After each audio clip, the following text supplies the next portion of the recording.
money has nothing to do with success. Nothing. 0.0. Happiness. Doing what you want to do is so amazing. We have to redefine success to be fulfilled and happy and joyful. When you don't have anxiety, when you sleep like a baby, when you wake up and are smiling, that is the definition of success. So it is not money.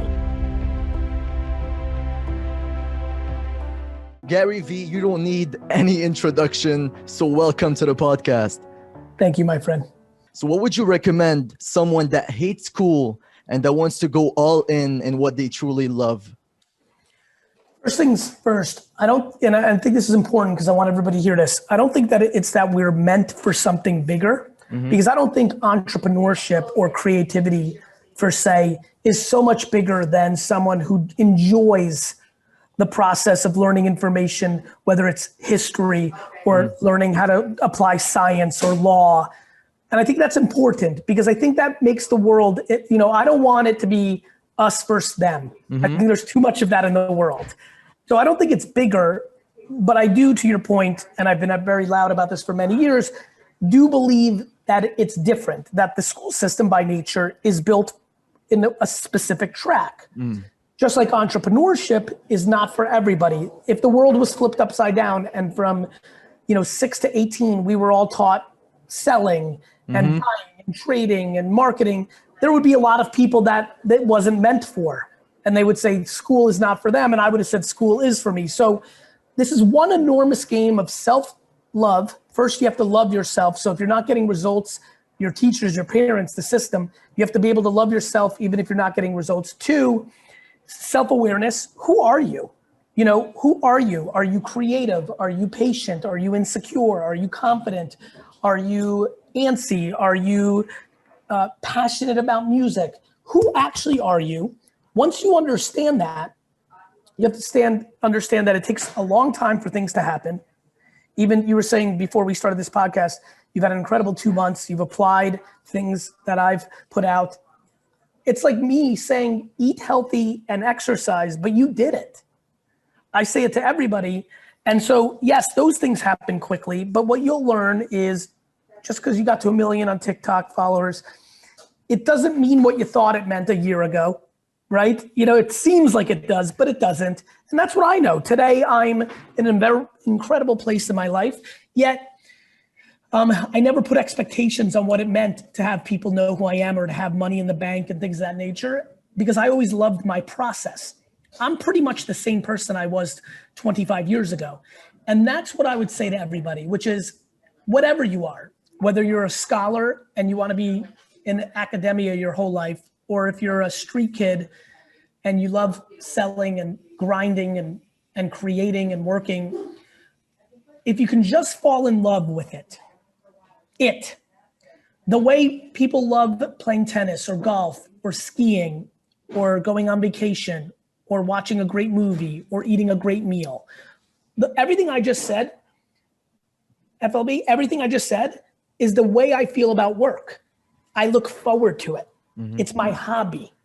It's my great interest. I enjoy it. It challenges me. So that would be my answer. So that is the answer. That's a perfect answer. I want to expand on this. And right now I'm in a phase in my life where I'm 20 years old, going all in what I truly love. And I'm sacrificing time with friends, family, Netflix, social media, and I'm hustling, like I'm in hustle mode. My mom often tells me, and my family tells me, live your age. If not, you will regret it. So you sacrificed your 20s to get where you are today. Do you sometimes look back and regret that you didn't fully experience your youth? Yes. And that's a powerful answer because it's not one that most people expect. But because I was way, way, way too far to one side, I didn't do anything. I was obsessed. And I now know in my, this is what's good about having gray hairs. I could have taken 3 more weekends and just did nothing and went on a vacation. I could have went home at 7 p.m. on a Friday and went out with yes, but I need you to hear this, FLB. I was 100% off the grid, not 99. So when I say yes, I mean that if I did 95% instead of 100%, I think it would have been good for me. The reason I hesitate, and I want to make sure everybody heard me, is I have not come across many that went into such a dark, deep, focused place. I'm talking never. Once a year, I would go maybe for a weekend to see my friend in Atlanta. And I was like, so yes, from 22 to 27, that 5-year period especially, I feel as though I could have given back 5% of the time to myself. I still watched every Jets game because I needed that, but I didn't do enough things socially. My friends were the people I worked with, and I could have done a little bit more. I definitely could have done a little more. I don't really have regret, but I have a sense of responsibility to the question. And I know a lot of kids are listening, and I want to give them the real answer, which is it's not that it's regret, but if I could do it all over again, 365 days, I would absolutely give back 15 and not worked and done something, went to a beach, I would have. Yes, I would have. That's amazing, because I'm in that phase where literally it's not like I just talk about it. It's absolute focus, like laser focus on whatever it is I'm doing. You're also in a place right now where you're enjoying it, and more importantly, and this is where people struggle, you're getting results. It's one thing to work out and start to see muscles and then you want to do it. It's another thing to work out and not see anything. It's one thing to work on your business or your content and see the growth that you just described. The question would be, if in the last 2 months you were still at 8,000 instead of 1 million, what would you be thinking? And I think we have to be empathetic that everyone's time is different. Everyone's upside is different. Everyone's journey is different. It's easy to be intoxicated when can you hear me? Yeah. It's easy to be intoxicated when it's going well. I'm more worried about keeping people excited when it's not going well. You're doing it because you enjoy the content and the impact, not that you went from 8,000 to 1 million. You're still at 8,000, but you're just as happy as you are right now because you're doing it, not because the results. You understand that? That's a very big deal. You know what's the crazy shit about this is that I posted 850 videos on my older account to just get that first click. So people saw the boom from 8K to 1 million, but they didn't see me posting 850 on the other account. So that's what I would just want to say. So it wasn't always that big of it wasn't always enjoyable, I would say. Sometimes I had to do it. Or it's, again, getting people to understand it's not like eat shit and then this, it's figuring out how to make the non-enjoyable enjoyable. Like for me, the reason I think I do very well is I love the not enjoyable. I like when it's not going well. I like when it's quiet. I like when no one's paying attention. I like when I'm being underestimated. How do you do it? Like, how do you like the unenjoyable? I think I was born with it, raised with it. My circumstances of coming from very little. I think it's I am the byproduct, but I think somewhere in my late teens, I realized it and I started to manifest it in my own mind. I liked being the underdog. I liked people booing. I liked thinking that I could, I got used to it and I realized it became my strength and it didn't make me resent. It doesn't matter.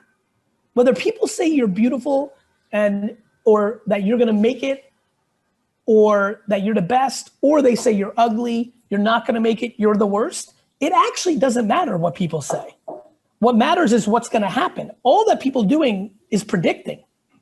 So once I understood the world just predicts, and it was easy for me because my teachers would say to me that I was gonna be a loser, and I already knew, no way. And so I was like, oh, they're not bad people. They're not stupid people. You just don't know. And so it put me in a very interesting spot, and that's the spot I've been living in my whole life. I'm very in tune to the following statement, which is whether somebody says, GaryVee, you're the greatest, or somebody says, GaryVee, you're a piece of shit, you're full of shit, it really doesn't matter. What matters is that I do the right thing, feel good about my process, can put my head on the pillow. And because I can put my fingers in my ears and not hear good or bad, that's the danger, FLB, for you right now. You're 20 years old, you've got a great head of hair, and you're 20 years old, and now because of what just happened to you over the next 2 months, you're gonna get a lot of accolades. Maybe from people you've never gotten from before. Maybe your parents, maybe your older siblings, I don't know you. Maybe from girls, maybe from like friends, maybe from, I don't know. What you now need to do is not hear it. Because if you hear it and you start thinking you're something special, when they boo, you'll believe them too. I don't believe people when they say I'm the greatest, which is why I don't believe people when they say I suck. That's profound shit. Like, yeah, I completely relate to this.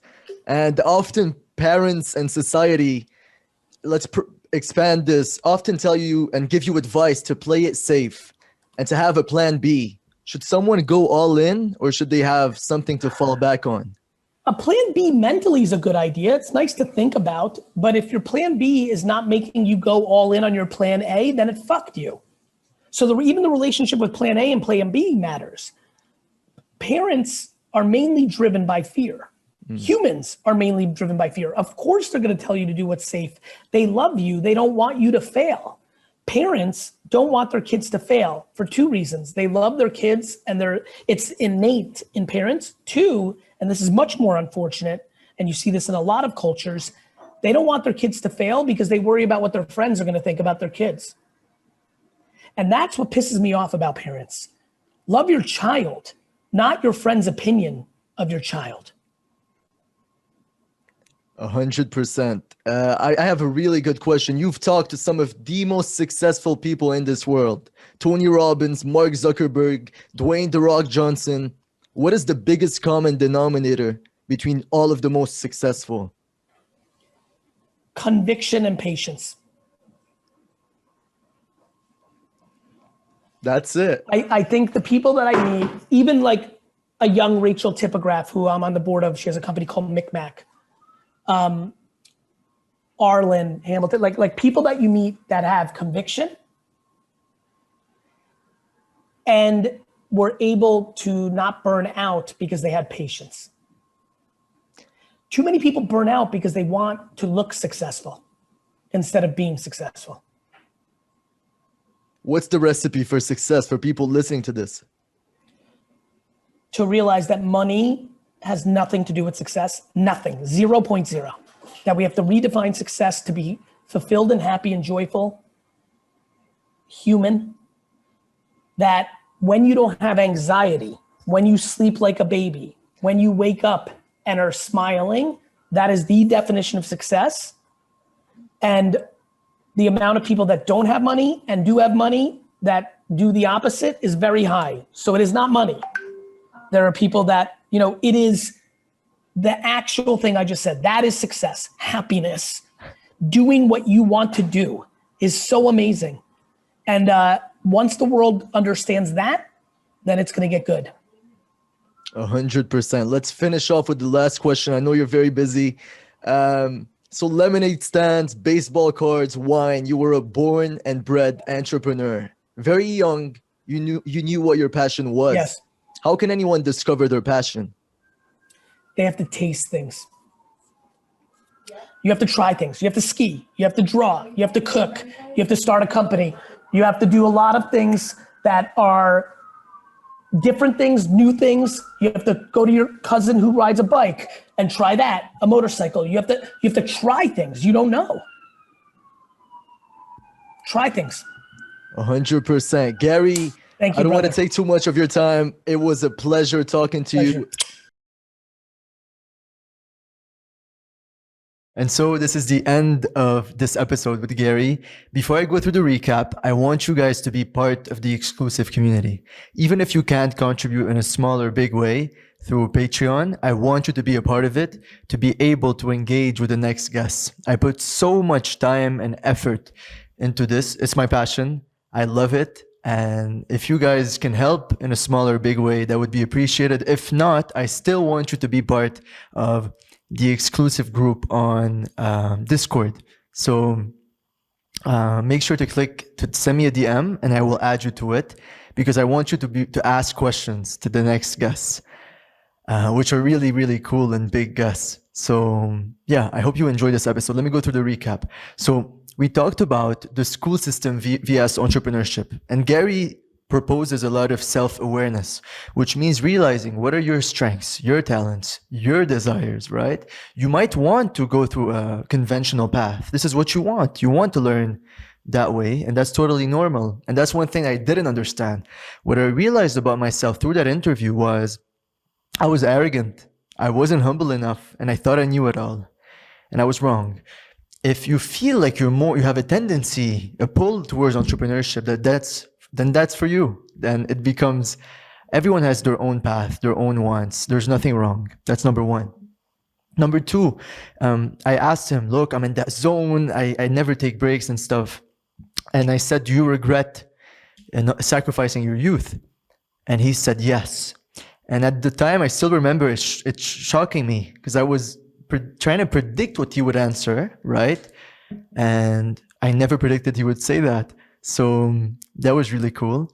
And it forces you to realize, okay, you have to be a mindful entrepreneur, right? You have to realize that, yes, you want to achieve, you want to strive for more and all the rest, but you also want to enjoy what you have, right? You want to go out with friends. Your relationships are important, because if not, you won't be mentally sane. Okay, so that's number two. Number three, he talked about finding your true passion. Now, we all have this misconception that you're born and you directly find your passion. And Gary is against that, and he goes for the fact that you have to try multiple things and see which thing, quoting him in the interview, is your great interest, which means it doesn't feel like work. It feels like a hobby. It feels like something you do for fun. And I really love how he put that, because for me, podcasting is this.